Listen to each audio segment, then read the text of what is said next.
Chloe came into my life a year ago, and since then, my life has changed drastically. I guess I'll start from the beginning. Fall had just begun, and the trees had already started taking their autumn masks, leaves becoming shades of orange and yellow and brown.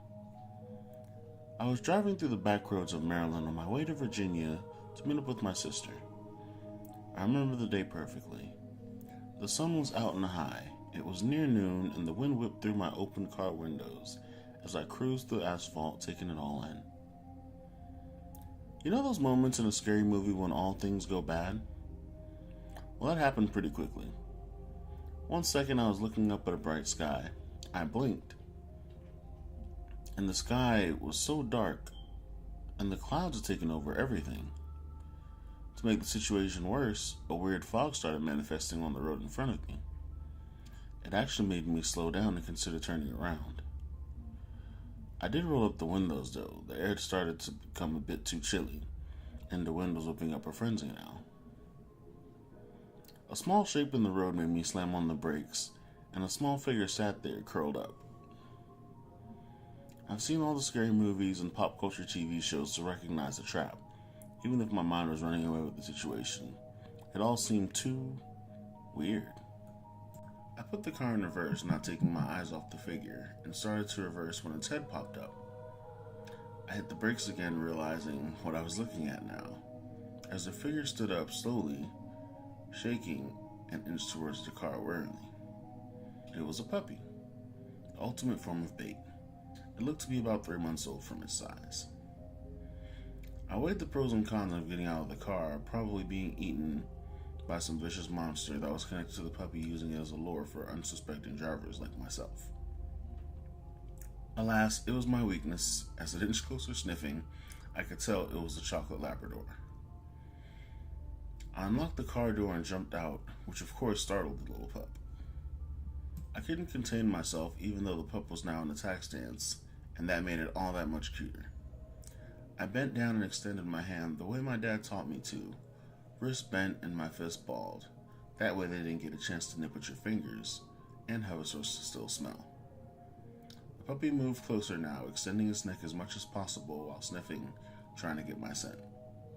Eventually it made its way all the way to me and sniffed my entire hand and licked my meaty fist all over.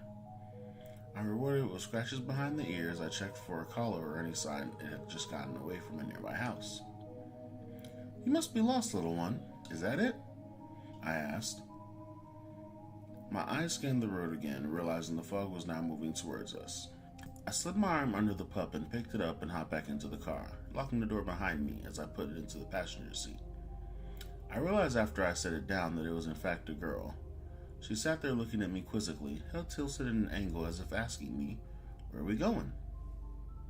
In truth, my mom never wanted me to have a dog when I lived with them. She was Native American and believed in all types of superstitions. My dad, however, was African American and had grown up with dogs in the household his whole life. All of his siblings had also had pets, and if his own had not passed right before he met my mom, I don't think they would have gotten together. At least that's what she says.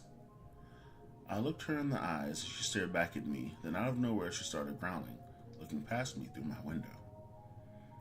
I turned slowly to follow her gaze and saw antlers poking out from behind a tree. But these antlers were up too high.